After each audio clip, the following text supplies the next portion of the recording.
Ça fait déjà plusieurs jours que Google fait bouger la toile avec son nouveau modèle d'intelligence artificielle appelé Gemini. De nombreuses personnes se sont indignées sur les réseaux sociaux, disant qu'ils nous auraient trompés concernant ce modèle. Nous parlons de ce sujet dans cette vidéo.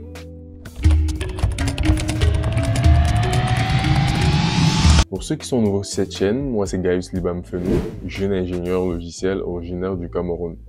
Ici, je vous parle de nouvelles technologies, d'intelligence artificielle et de carrière. Si cette thématique vous intéresse, prière de vous abonner et d'activer la cloche de notification, sans toutefois oublier de laisser un pouce bleu à cette vidéo. Avant de débuter, il serait important pour nous de comprendre qu'est-ce que c'est que Gemini. Gemini, c'est un modèle d'intelligence artificielle multimodale. C'est le tout nouveau modèle d'intelligence artificielle de Google DeepMind qui est capable de supporter de l'audio, des vidéos, des images et du texte. Le modèle Gemini est ou bien sera disponible en 3 principales versions, dont la version Nano, la version Pro et la version Ultra. La version Nano a été conçue pour des tâches sur appareils, tels que les téléphones, les tablettes et bien d'autres. La version Pro, c'est celle qui est déjà intégrée à Google Bard, donc cette version est déjà testable. Tandis que la version Ultra, qui est la version la plus puissante, n'est pas encore disponible. Ils nous ont fait savoir qu'ils publieraient cette version d'ici peu. Peut-être dans 1 mois, dans 2 mois, on ne sait pas. Ce qui a été assez intéressant et même bluffant, c'est que Google a présenté leur modèle Ultra comme largement plus puissant que GPT-4 dans la plupart des tâches. Là, à l'écran, vous pouvez voir les différentes comparaisons entre Gemini Ultra et GPT-4 dans le cadre textuel. En général, Gemini Ultra s'est démontré bien plus compétent que GPT-4.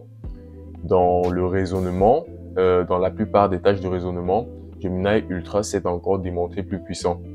Il n'y a qu'une tâche où nous voyons que GPT-4 a surpassé Gemini. En mathématiques, les capacités de Gemini Ultra sont bien plus puissantes que celles de GPT-4. Dans le code, c'est aussi pareil et c'est assez intéressant. Mais des personnes ont fait savoir sur les réseaux sociaux que cette comparaison, c'est entre Gemini Ultra et l'ancienne version de GPT-4. Parce que comme vous le savez, récemment, OpenAI a publié une nouvelle version qui est GPT Turbo. Donc là, on ne sait pas si cette comparaison a pris en compte cette dernière version-là. Toutefois, vous pouvez voir aussi les comparaisons qui ont été effectuées dans les tâches multimodales.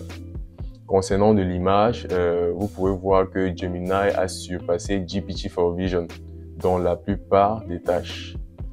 Pareil concernant de la vidéo, Gemini s'est démontré bien plus compétent. Par contre, dans l'audio, ça s'est un peu équilibré entre Gemini et GPT.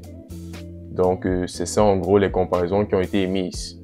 Nous allons juste attendre la publication du modèle Gemini Ultra pour confirmer si ces comparaisons sont correctes. Jusqu'ici, tout va bien, sous réserve des vérifications que l'on pourra effectuer à la sortie du modèle Ultra de Gemini. Toutefois, ce qui a choqué l'opinion publique, c'est la vidéo qui a été publiée par Google et dans laquelle l'on pouvait voir en temps réel des capacités assez hallucinantes de Gemini Ultra. Cette vidéo s'est avérée un peu mensongère, parce qu'elle n'a en aucun cas présenté la réalité des choses. En réalité, ce que l'on a pu voir dans cette vidéo n'est pas une démonstration, mais plutôt de la publicité.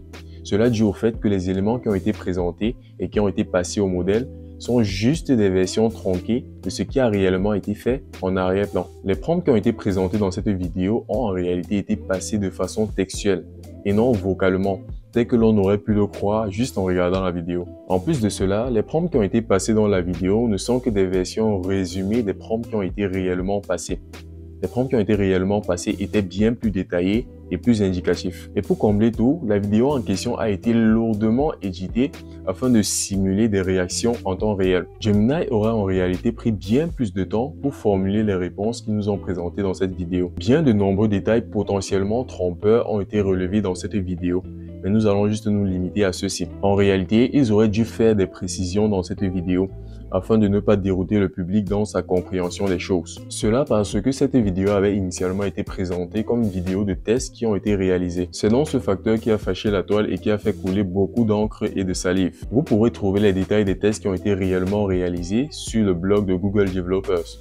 Je vous laisserai le lien en description de la vidéo. À ce jour, nous ne saurons dire si Google nous a menti ou pas concernant les capacités de Gemini Ultra comparées à celles de GPT-4.